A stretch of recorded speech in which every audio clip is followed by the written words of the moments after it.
Hello and welcome. Today we're going to be speaking to a company which has given zero returns over the last 5 years. We're looking at Symphony Limited today.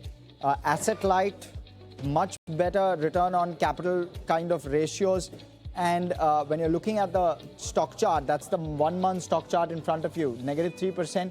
But you push it down 6 months, 1 year, you'll likely see very low to no returns across all time frames. And that's what really stands out. The question, therefore, is this consumer durables market in India and with a certain exposure in the US as well at the cusp of a bit of an opportunity for investors? Of course, we saw that spike at some point, but when you're looking at the 1 year returns, otherwise, and the 5 year returns, you're not seeing much, frankly. And therefore, question is this an opportunity? Now you look at valuations, because that would have corrected substantially. And this is how the price to earnings currently looks. The 1 year forward looks at like a 28 times, at least at this point. The 5 year average is 34. But you look at the 5 year range, it used to be 60 times at one point. So you're seeing a substantial cut on that, a 50% cut in terms of price to earnings multiple from the very top. And this is where you'll start to find this maybe interesting if the commentary starts getting decent. And we'll talk to management, of course, but let's start off with what the company is about. It's in the consumer durable industry, and it has presence in over 60 countries, not just India. What it does in terms of products is we'll start with the first set: air coolers for residential, commercial, factory, warehouse, auditoriums. Also cooling fans, storage water heaters, instant water heaters, exports of coolers and allied products. What this hasn't ventured in is with regard to the data center opportunity. We'll try and get a sense as to whether they're doing anything on that front.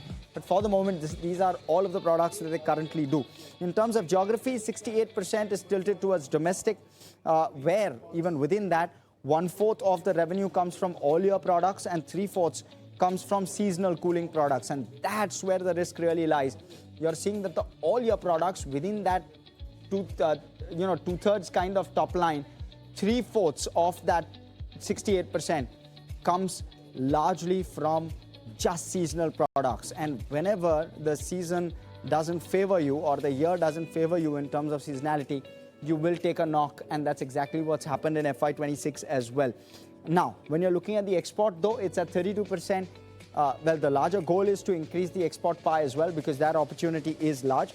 Let's talk about the business model, and this is important to understand because it largely gives you a perspective as to why your return ratios are so high in a business like this. Your R&D and your designing of products happens in-house. This is important to understand. The manufacturing is actually outsourced to partners. So what they focus on is the first part of the product chain and the last part. The R&D, product, design, all of that. And the last part, which is the sales. There's a larger focus on building a nice kind of a brand and kind of pushing out sales. And that's what they really focus on. They work with multiple vendor partners. They're low with regard to capex, of course, and the focus is on brand building and sales. That's really what they do. In terms of the channels of the way in which they make these sales, they're across the board: general, modern trade, online marketplaces, as well as direct. General and modern trade are, of course, different. One is the core brick and mortar. Modern trade is obviously, along with the online marketplaces, is the e-com as well. So all of that is what they cater to. And then, of course, there's direct selling also that they do. They have 25,000 dealer touch points that they boast of. Now, let's talk a little bit about the financial metrics, because that'll give us a pulse as to what's playing out over the last 3 years. And you'll see that in the first 3 financial years, from FY22 to FY24, the revenues were largely flat. There's been no growth, and then we've seen a bit of a spike in FY25. So this is unique, where demand spurted in FY25, and as a result, all of the numbers have come in back-ended. You look at the EBITDA number also, very similar, but there is a 15% CAGR to this. There's a 24% CAGR to the EBITDA. That has grown disproportionately. And then your profit after tax has also done a very, very healthy 21% over the last 3 years as a result of that. But you're seeing that similar trend, revenue all the way to PAT.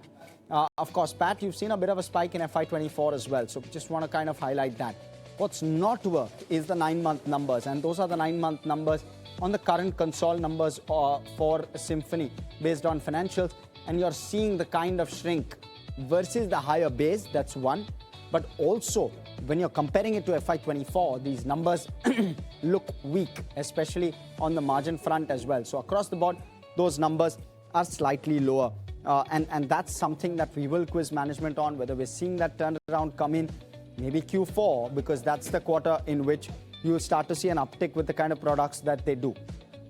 In terms of the operational highlights, you'll see the EBITDA margins. There you go. That's the shape it's taken. It's taken off in FY25 and it's come back off in FY26, and that's not looking healthy. So when I'm looking at the Q1, Q2, Q3, FY26 numbers, yeah, it largely looks like a flattish kind of a margin picture. A 13.3% margin for 9 months is what we spoke about. So it's come all the way back down to between the FY23-24 kind of levels. That's broadly the level at which it's come back off at. Can we start to see a surge again? What are those factors, levers? We'll try and understand that better. Let's talk about the balance sheet now. And in terms of the balance sheet, there's no debt. There's very little capex. It's a very thin balance sheet. It's around a 760 crore balance sheet that, or 780 odd crore balance sheet that this sits on. And it's a 5,000 crore market cap company. And therefore, it trades at roughly 6 to 7 times the book value. When you're looking at the cash and bank balance, it sits on around 20 odd crores of cash, at least at this point. No concerns at all. It does a decent amount of dividend distribution as well. Around 40 to 60% of the profit accruing to the company is generally distributed as dividend. That's the other thing that you want to keep your eye out on. But with that, brings us to the cash flow, and you'll see cash flow conversion is fairly decent. No reason why it shouldn't be. And therefore, we've given this a thumbs up as well. No concerns. You look at the return ratios. They were decent, but in years in which we've seen a spike, which is FY25, you see the return ratios really spike, which is 37% FY25. Of course, it's choppy, but that's because of the model that the company has, which is it's not capex intensive and it's able to scale very easily, and that's exactly what's playing out on return ratios for this one. So again, a thumbs up here, 15% plus on a consistent basis, regardless of cycle. You're looking at shareholding pattern, 73% owned by promoters. You're looking at FIIs also having an interest, around 5 odd percent. It's shrunk versus the FY25 number. Mind you, the FI percentage is down from 6% to 5%. The DII is largely stable, but it's off the highs from 11% in FY23. You're currently sitting at sub 9%. Public interest has gone up.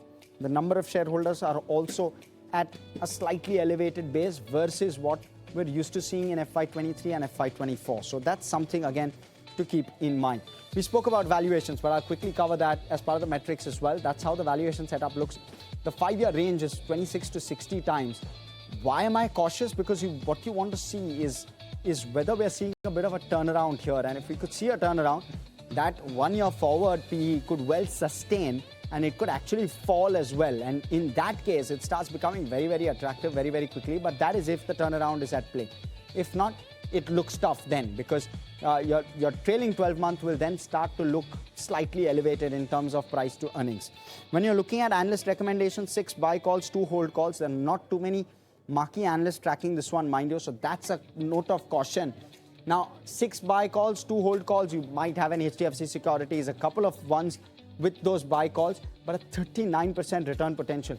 That gives you that margin of safety, at least as per what analysts are seeing with regard to Symphony. And that's the thing that's really standing out, which is why we've given this one a thumbs up. Otherwise, I was very, very tempted to actually give this a neutral with regard to the analyst take that they have. Now, let's quickly go across. We have Achal Bakeri, who's the chairman and managing director at Symphony Limited, joining us this afternoon. Mr. Bakeri, great having you. Give us a sense, first, looking backwards, what's gone wrong with 9-month FY26 outside of seasonality? I think pretty much your entire peer set has been impacted by seasonality, but you have been impacted more than others. Talk to us about what's played out there and whether you're seeing a turnaround there or not. Okay, first of all, before we begin, the normal safe harbor rules apply to this conversation. Of As course. far as the current financial year is concerned, the only thing that has impacted us has been the summer of 2025, which has impacted not only us but the entire cooling industry. All the other air cooler brands, air conditioners, fans, carbonated beverages, you name it, ice cream. So other than that, there has been really nothing that has impacted us, and we've been impacted as much as our peers. That's essentially it. And you also spoke about our the returns of the last 5 years. Entirely agree with you. We have to just bear in mind that 4 of the last 6 years, summers have been impacted by external circumstances. One was the COVID, the COVID one and COVID two, the summers of 20 and 21, and then there were the unseasonal sort of rains and unfavorable weather conditions in the summers of 23 and 25. So the only real good year that we have had, or a normal year that we have had, was the summer of 24, which is when you saw that sort of that spike in sales. But if you compare this period to the previous decade, we only had maybe 2 or 3 sort of summers which where the sales was impacted due to seasonal fluctuations. So this has been an exceptional period. COVID coupled with unseasonal rains and sort of unfavorable weather conditions.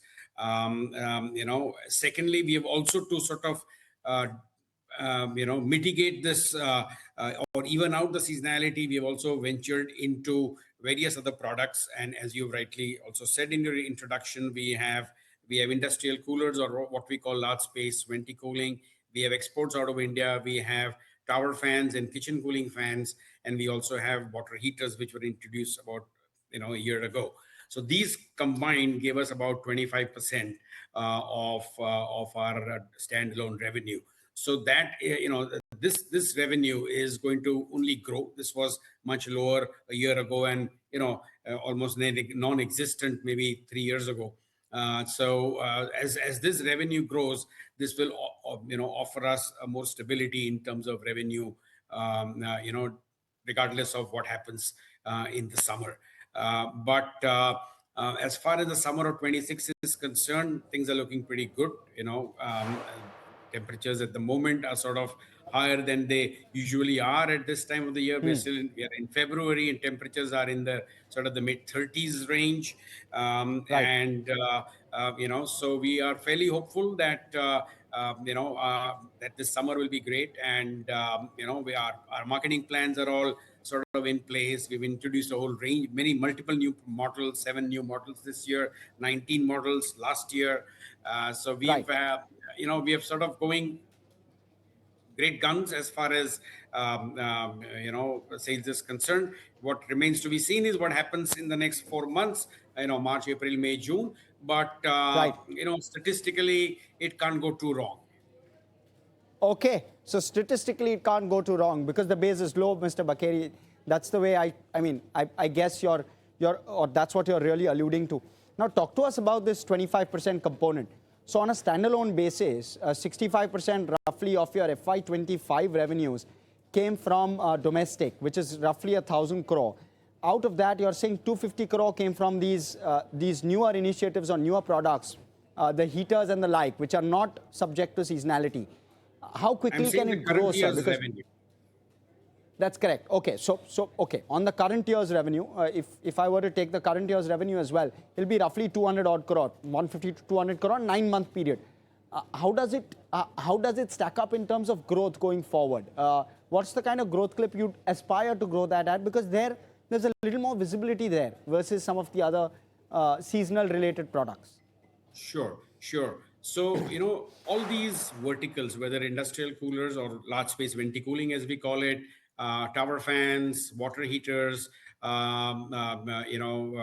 kitchen cooling fans, these are all sort of, and exports out of India, these are all, the base is fairly low. So this can only grow. And that has also been the track record of the past several years. So this will continue to grow.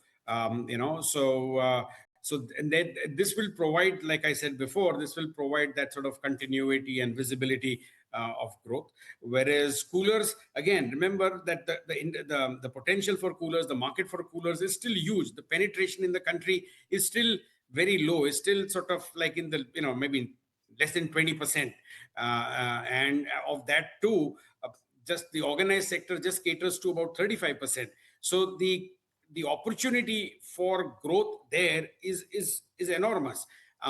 There are these seasonal fluctuations, but that's maybe, I would say that's part of the challenge. That's part of what makes this business attractive. Because we've sort of understood how to manage those challenges. We are able to scale up and scale down depending on how the summer goes very easily. That's something which we've been able to do because of our business model and because of our understanding of how the business is. So for us, yes, revenue goes up and down, but at the same time, we've been able to flatten that as much as possible by significant off-season sales, and depending on the summer, is scaling up as much as required, as we were able to do in the summer of 24, and we were able to scale down in the summer of 25. I think we are sort of well placed to manage those sort of fluctuations, and that's part of the attractiveness of this industry, that not everyone is able to manage those fluctuations very well, because of this unpredictability. You're right.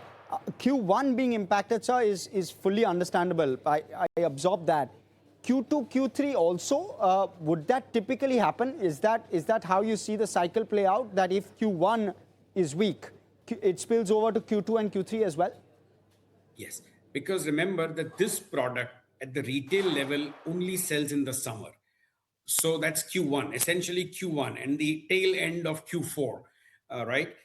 What Symphony sells in Q2 and Q3, and which only Symphony does, almost none of our peers have managed to do, is also sell during those off-season months, but that sales is to the channel. The channel buys that inventory in anticipation of the summer, the coming summer. So in Q2 of 26, what the channel will buy will be for the Q1 of 27. But when they have inventory left over from a mild summer, then their propensity to invest more sort of reduces, and that impacts our sales in Q2 and Q3. And therefore, how is channel inventory behaving? Because clearly in Q2, Q3, because of loaded up channel inventory, you've not been able to unwind those sales. Is channel inventory at the typical level, or are we sitting on higher? Would you see the channel sitting on higher inventory, and therefore Q4, will it likely be a 380 crore base, which you did Q4 last year? Will you see growth on that, or that too will be slightly muted? Give us a sense of that. So because the channel sort of took on less than they did in the previous year, so by now the overall channel inventory has sort of stabilized and rationalized. So Q1 should be, I would say, fairly good, because like I said, Q2, Q3 were bad, and the channel sort of, and also Q4, or rather will be sort of muted. The entire year has been muted because of the high inventory in Q1 in 26. But with that, the channel has now sort of digested that inventory, and it's sort of on its way out. And so the Q1 for the industry pretty much should be fairly good. Interesting. And with regard to, Mr. Bakeri, with regard to the premiumization trend playing out, is the value product doing better? Is the premium product doing better? And where is it that you're capturing better margins? My understanding would be that you'd be doing better in premium in terms of margins. And I'm trying to therefore understand behavior, what's playing out. Sure. So we are, we straddle the entire spectrum of from the entry level coolers to the premium coolers.